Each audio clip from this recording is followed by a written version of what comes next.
Maka sholatnya para wali, para nabi di kuburnya untuk taqarrub ilallah, supaya mendapatkan derajat yang lebih tinggi lagi. Dan yang paling ajaib, Bapak Saudara, makan Allah, ketika Nabi memarkir buraknya memasuki Masjidil Aqsa, di sana ada 124.000 nabi, semuanya ingin menjadi makmum Rasulullah Sallallahu Alaihi Wasallam. Tapi lebih kurang, kami ingin mengambil 2 pelajaran saja dalam hadis ini. Hadis Sahih Bukhari, Muslim, Abu Daud, Tirmizi, dan hampir semua imam kita meriwayatkannya. Yang pertama, jika sholat ini ingin menjadi warisan Isra dan Mi'rajnya Nabi, maka bersihkan kolbu, jangan hanya membersihkan pakaian. Buang kesombongan, kebencian cuma karena perbedaan faham atau perbedaan strata. Lihatlah riwayat tadi, Nabi Muhammad masih melihat arwah-arwah para nabi, dan mereka masih ingin disempurnakan. Dan yang ajaib apa?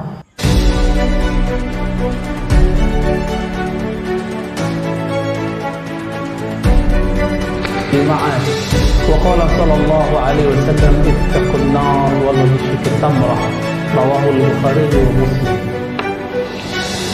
Bapak, saudara, sahabat, tamu-tamu Allah yang mencintai Allah dan Rasulnya, mari kita perbaharui iman kita di hari yang mulia ini, di hari yang sangat kita rindukan. Setiap pekan kita berkumpul, beribadah berjamaah, sujud bersama menyembah Allah Subhanahu wa Ta'ala.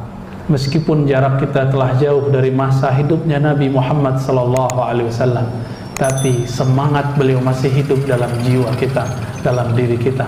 Maka kita hidupkan spirit beliau, yaitu la ilaha illallah. Itulah hakikat dari ketakwaan, itulah hakikat dari keimanan yang beliau katakan, a'laha qaulu la ilaha illallah.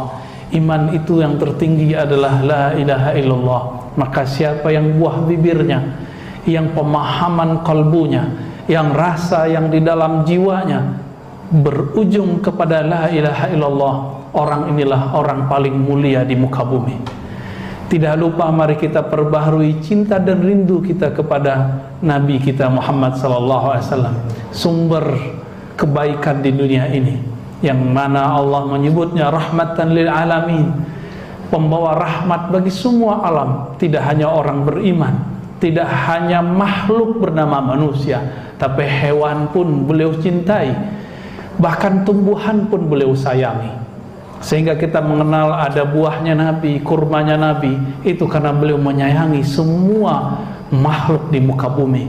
Maka siapa yang ingin mewarisi kolbunya, maka letakkanlah dalam kolbunya rahmah, kasih sayang kepada sesama, apalagi kepada sesama yang percaya kepada Allah Subhanahu wa Ta'ala.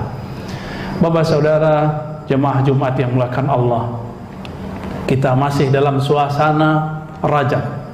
Di semua penjuru umat, semua penjuru negeri, baik di dalam negeri, di luar negeri, semuanya membuka kembali hadis-hadis Nabi, kisah-kisah Nabi yang berkaitan dengan perjalanan fisik plus rohani beliau, diangkat ke arasy Ar-Rahman, arasnya Allah Subhanahu wa Ta'ala, yang mana Jibril pun tidak pernah menyentuh arasy. Nabi Ibrahim pun tidak pernah. Siapa yang Allah izinkan? Nabi Muhammad sallallahu alaihi wasallam. Oleh karena itu, ketika disebut Ar-Rahman 'alal 'arsy istawa, Allah yang Maha Rahman, Maha Pengasih, Maha Cinta, bersemayam di atas arasy. Maka ketika dikatakan Nabi Muhammad dimi'rajkan ke arasnya, itulah ibadah tertinggi Rasulullah sallallahu alaihi wasallam. Jika ibadah puncak kita secara fisik di tanah haram, Baitullah Al-Haram Al-Makki, yang kita hari ini merindukannya, tapi karena pandemi kita tidak sanggup ke sana. Bukan berarti Allah bertempat di Mekah sana, tapi orang yang beribadah di sana, dia akan merasakan kedekatan Rabb Allah Pencipta yang memuliakan Ka'bah tersebut. Begitu juga persoalan Mi'raj. Bapak saudara, sahabat jamaah Jumat yang makan Allah, suatu malam Nabi Muhammad sallallahu alaihi wasallam antara tidur dan jaga, Tiba-tiba dua malaikat datang kepada beliau, mengambil badannya secara fisik, lalu membedahnya untuk kesekian kalinya.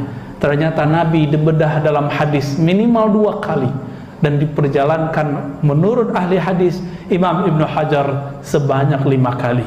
Inilah perjalanan yang paling jelas, yang paling disebutkan kata wah, subhanalladzi asra bi'abdihi laila. Kata subhana dalam bahasa Arab itu tidak hanya berarti maha suci. Maha suci itu terjemah, naklul makna, penerjemahan secara harfiah. Tetapi makna subhana dalam bahasa Arab itu adalah ungkapan kekaguman. Maka orang Arab jika melihat sesuatu yang indah, yang cantik, yang gagah, mengatakan subhanallah, maha suci Allah. Itu terjemahannya. Tapi jika boleh kita merevisi sedikit terjemahannya, maha hebat Allah, sungguh hebat Allah. Maka tidak ada lagi perdebatan di situ, pakai roh, pakai badan, semuanya, bahkan sendalnya pun ikut terbang bersama beliau, baru namanya subhana. Jika hanya mimpi belaka, hanya ruhaniyah yang naik, maka tidak perlu digunakan kata subhana, maha suci. Bapak saudara jemaah Jumat dimurahkan Allah, Nabi Muhammad SAW dibersihkan dulu dadanya, dan dikatakan di situ, lalu dituangkan ke dalam dadaku air iman dan hikmah. Inilah kemudian menjadi imunnya Rasulullah, kekuatan batinnya Rasulullah untuk mengarungi perjalanan rohani yang panjang. Dan di kalimat itu dikatakan kata kunci asra. Dialah yang memperjalankan, bukanlah seorang Muhammad yang berjalan, tapi dia yang diperjalankan. Orang Arab kalau menyebut kalimat asra langsung faham bahwa perjalanan itu pasti malam hari. Dan dipertegas di belakang laila. Laila beda dengan al-lail.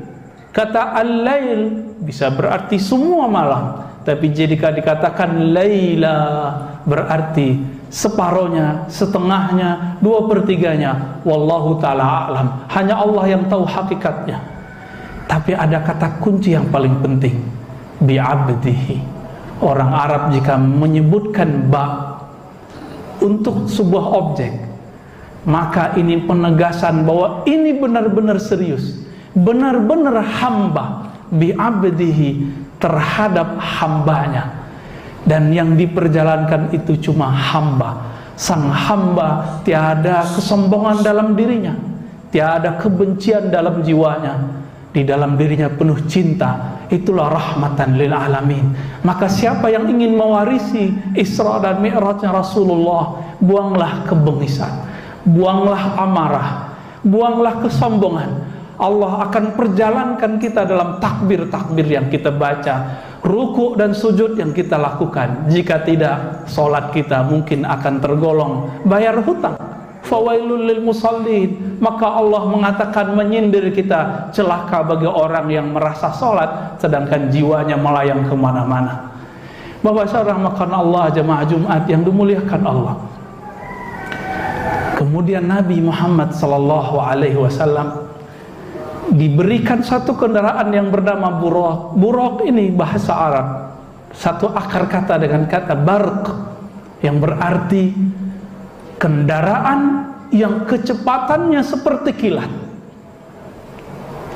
Dan kita coba lihat jika ada petir halilintar, suaranya datang belakangan, tapi cahayanya sampai lebih dulu.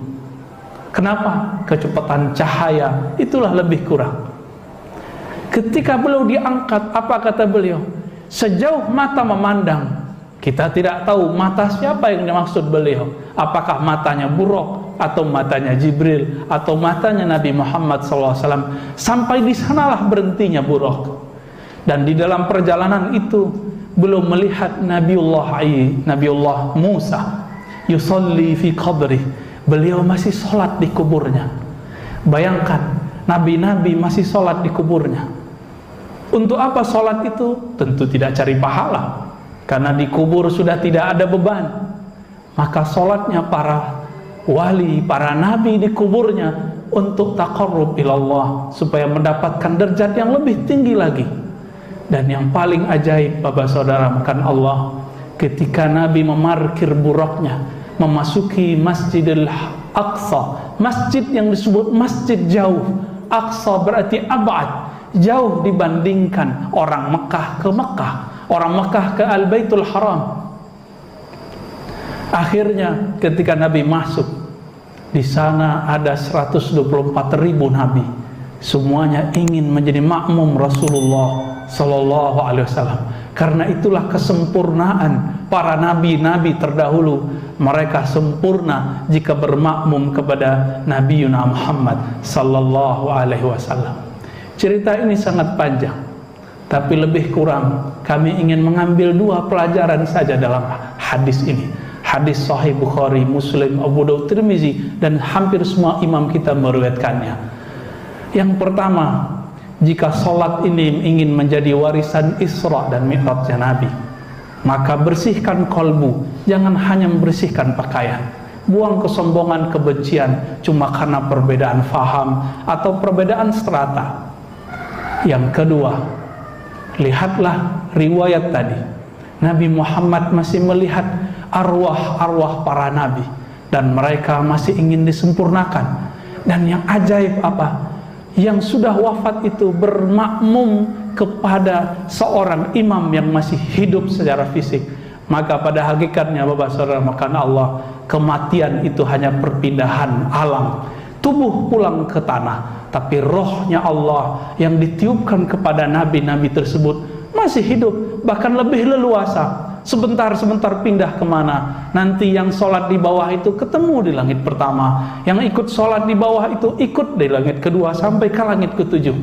Ini bukti terkuat, dalil dan hujjah paling jelas bahwa ruh para nabi, ruhnya orang-orang suci tidak pernah mati di sisi Allah. Bal ahya'un inda rabbihim yurzaqun. Itulah statement dari Allah, mereka masih hidup di sisi Allah. Maka bersalawatlah kepada mereka, sampaikan salam kepada mereka, mereka pasti menjawabnya. Nasallallahu yubarika lana fi hayatina wa mamatina, wa nasallallahu ayutimma taqsirana wa yastura awratina wa yataqabbala minna salawatina wa tilawatina, wa nas'alullaha ayadfa'anna kulla syarrin ma'alimna wa ma lam na'lam, wa nastaghfirullah wa natubu ilayhi wa tubu ayyuhal muslimun innahu kana ghaffara.